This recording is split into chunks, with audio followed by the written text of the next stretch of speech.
ছাত্র জনতার গণঅভ্যুত্থানের মুখে দেশ ছেড়ে ভারতে পালিয়েছেন শেখ হাসিনা।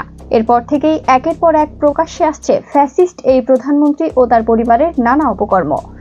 তার আমলে ঘটা ভয়ঙ্কর এক অপরাধের তথ্য প্রকাশ করেছে তুরস্কের সংবাদ মাধ্যম টিআরটি ওয়ার্ল্ড। বলা হচ্ছে, পলাতক প্রধানমন্ত্রী শেখ হাসিনা তার গোপন কারাগারে আটকে রাখতেন শিশুদেরও, এমনকি তাদের পান করতে দেওয়া হতো না মায়ের দুধ।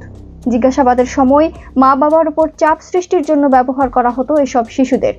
গুমের তদন্তকারী একটি কমিশনের বরাত দিয়ে মঙ্গলবার তুরস্কের রাষ্ট্রীয় গণমাধ্যমটি জানিয়েছে, অন্তত 6 জন শিশু তাদের মায়ের সঙ্গে মাসের পর মাস কারাগারে বন্দী ছিল। আটক মা বাবাদের মানসিক চাপ দেওয়ার জন্য শিশুদের ব্যবহার করা হতো।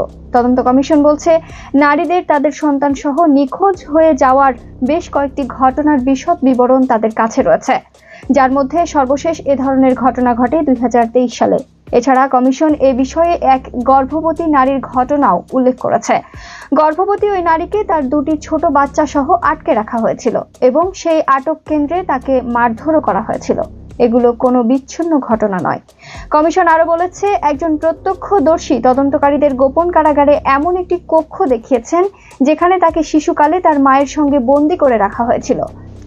আর এই আটক কেন্দ্রটি পরিচালনা করত আধা সামরিক বাহিনী র্যাপিড অ্যাকশন ব্যাটালিয়ন র্যাব। তার মা আর কখনোই ফিরে আসেননি। অন্য একটি ঘটনায় এক দম্পতি এবং তাদের শিশুকে আটক করা হয়েছিল এবং জিজ্ঞাসাবাদের সময় বাবাকে চাপ দেওয়ার জন্য মানসিক নির্যাতনের অংশ হিসেবে শিশুটিকে মায়ের দুধ খাওয়ানো থেকে দূরে রাখা হয়েছিল। ক্ষমতায় থাকাকালীন শেখ হাসিনা সরকার জোরপূর্বক এসব গুমের ঘটনা অস্বীকার করত। সাবেক এই সরকার দাবি করেছিল, নিখোঁজদের মধ্যে কয়েকজন ইউরোপে পৌঁছানোর চেষ্টা করার সময় ভূমধ্যসাগরে ডুবে মারা গেছেন। কমিশন বলছে, নিরাপত্তা বাহিনীর অপহরণ করা প্রায় 200 বাংলাদেশি এখনও নিখোঁজ। কমিটির সদস্য সাজ্জাদ হোসেন টিআরটি ওয়ার্ল্ডকে বলেন, কিছু ভুক্তভোগী তাদের নির্যাতনকারী অফিসারদের সঠিকভাবে চিহ্নিত করতে না পারলেও তাদের সাক্ষ্য ব্যবহার করে জড়িত বাহিনীকে শনাক্ত করা হবে। এক্ষেত্রে তারা কমান্ডারকে জবাবদিহি করার সুপারিশ করবেন। 2024 সালের 5 আগস্ট ছাত্র জনতার গণঅভ্যুত্থানের মুখে ভারতে পালিয়ে যান সাবেক প্রধানমন্ত্রী শেখ হাসিনা।